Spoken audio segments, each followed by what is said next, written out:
My name is Molly, and I'm 32 years old. I'm married to Justin, who is 35 and works in an office. I work as a freelance fashion designer from home. My career started with many small, exciting projects, but it wasn't until I landed a significant project with a substantial paycheck that things really changed. This opportunity allowed Justin and me to move into a luxurious high-rise apartment, something I had always wanted. Since I was the one who had dreamed of living in such a place, I agreed to cover the monthly rent myself. Justin was thrilled about the new apartment, and I thought our future together looked bright. I couldn't have anticipated what was about to happen next. One day, Justin brought his 65-year-old mother, Betty, to our place. Her husband had passed away 3 years ago, and she had been living alone since then. "Hi, Molly," Betty greeted me. "Hi, Betty, it's been a while. What's going on?" "Well," Justin began awkwardly, "she wants to move in with us." "Why?" I asked, surprised. Justin explained that Betty's house was deteriorating, and she wanted to move to a better place. She didn't have much money, so she hoped to stay with us temporarily. I understood the situation but wasn't thrilled about it. Our apartment was a haven for just the two of us, and Betty, whom I barely knew, felt like a stranger. I was reluctant to have her join us. "Please," Justin said, taking my hands. "Her house is falling apart. I promise I'll urge her to find a smaller, newer place as soon as possible." Reluctantly, I agreed, thinking it would only be for a short while. A month later, Betty moved in. "Thank you so much for letting me stay in this wonderful apartment," she said. "No problem," I replied with a forced smile. "Please make yourself at home." But soon after settling in, Betty approached me with an unexpected request. "Sorry to dive right in, but may I borrow some money?" I was taken aback. As soon as she had unpacked her things, she was asking me for money. I was taken aback by Betty's directness. "I've been seeing the doctor a lot lately, and it's been costing me money. I just need a little bit, please." "How much are you asking for?" I inquired. "Around $300 for now," she said. Given her age, it wasn't surprising that she might be facing health issues, and I could understand that medical expenses could add up quickly. I reached into my purse, found $650, and handed it to her.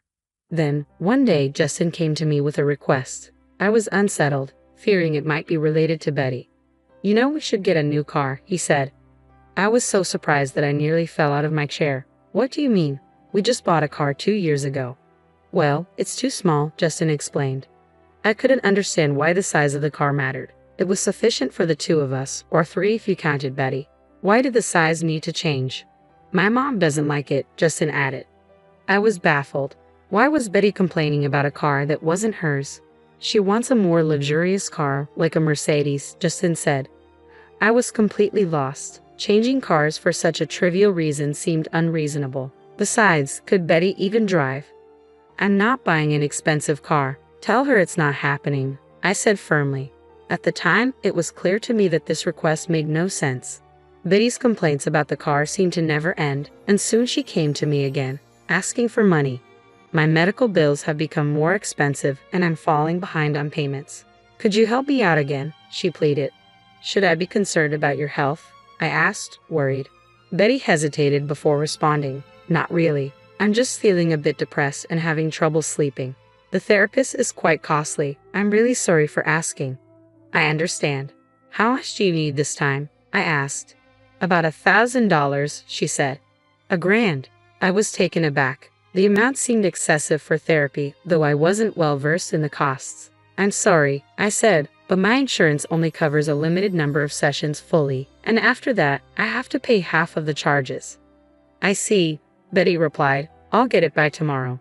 Despite my shock at the amount, I tried to rationalize it, thinking perhaps there were high costs associated with the therapy. Even after that, Betty continued to find reasons to borrow more money, citing medical bills and transportation costs for visiting sick friends. By the time I realized, the total amount she had borrowed had reached $5,000. Although my job was going well, I was becoming increasingly frustrated. That's when I noticed something strange. One day, I couldn't help but peek into Betty's room. To my shock, I found designer bags and wallets neatly displayed on a shelf. I was stunned. How could she afford such luxurious items when she claimed to be struggling financially?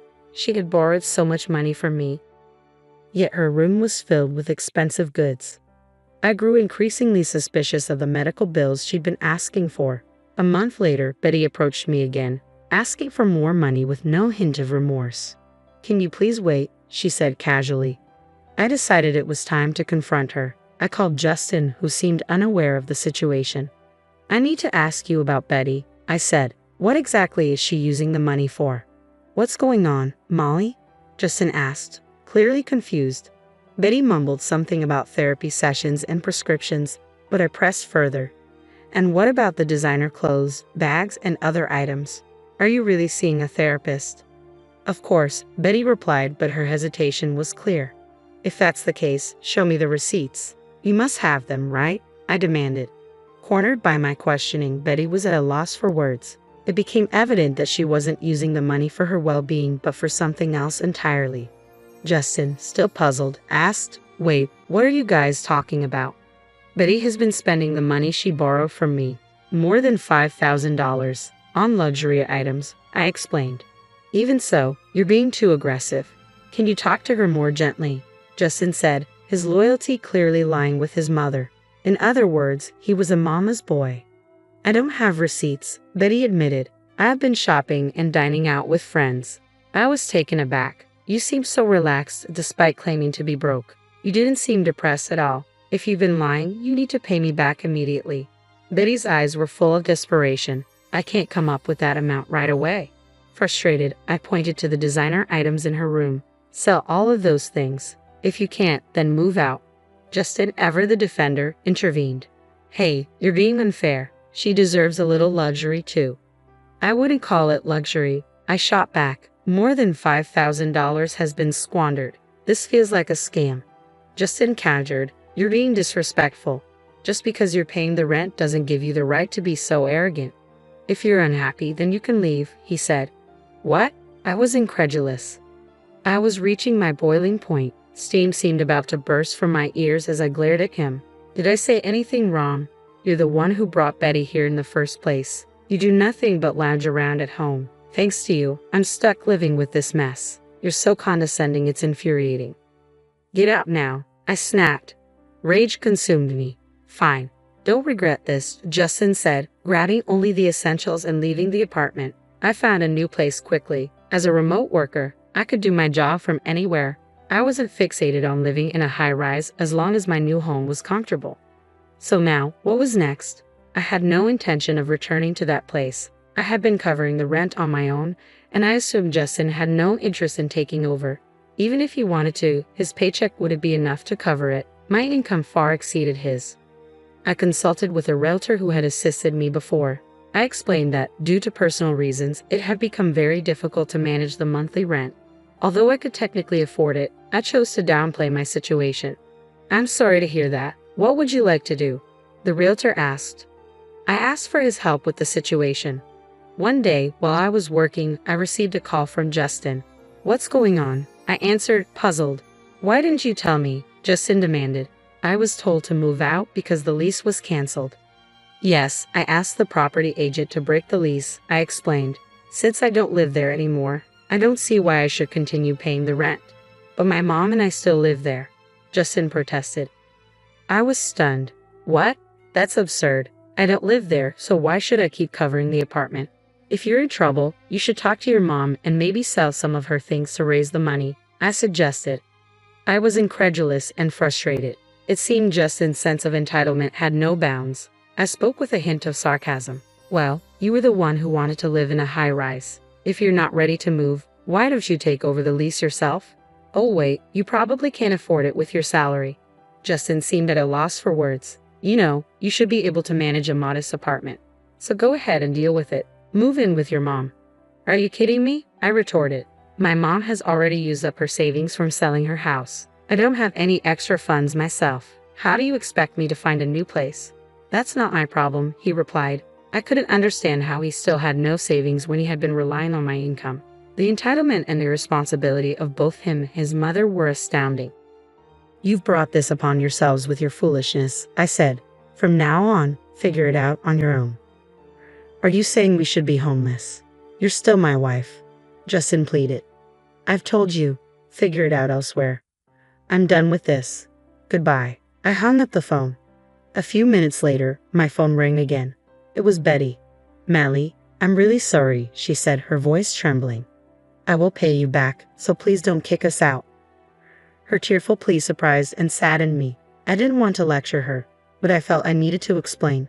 You should live within your means. If you only have a small retirement income, you should adjust your lifestyle accordingly. If you want a higher standard of living, you need to work for it. I knew the harsh reality as a freelancer. If I wanted a certain quality of life, I had to work hard and earn it rather than relying on others. "I understand," Betty said. "I'm sorry. Please don't let us end up on the street." "I'm sorry," I replied, my voice softening. "But you need to manage your finances better." The apartment had already been leased to someone else. "You really need to move out," I told Betty coldly. "This is a matter of regulation." I ended the call with finality. Later, the realtor informed me that Justin and Betty had pleaded with him to keep the lease, but he told them that a new tenant was moving in soon and they had to leave. Even if they had stayed, Justin's salary would have been swallowed up by the rent, leaving them unable to afford anything else. It was absurd for them to expect me to continue supporting their living situation while Justin relied on me. His outbursts had pushed things past the point of no return. I was frustrated and resolved that this was the end. Justin and Betty were left without an apartment and were moving from one motel to another because they couldn't afford the broker's fee or deposit, and no one was willing to be their guarantor. Betty had worked only briefly, so her Social Security payments were minimal, and they were struggling even to eat. I felt they had brought this upon themselves. On my end, I secured another major project and became more financially stable. Looking back on our marriage, I realized that depending solely on a partner, financially or otherwise, is unsustainable. It leads to significant pain when things fall apart. Justin and I separated for a while and eventually divorced. Our feelings had cooled, and there was no reason to stay together. Now that we're estranged, I feel a sense of relief.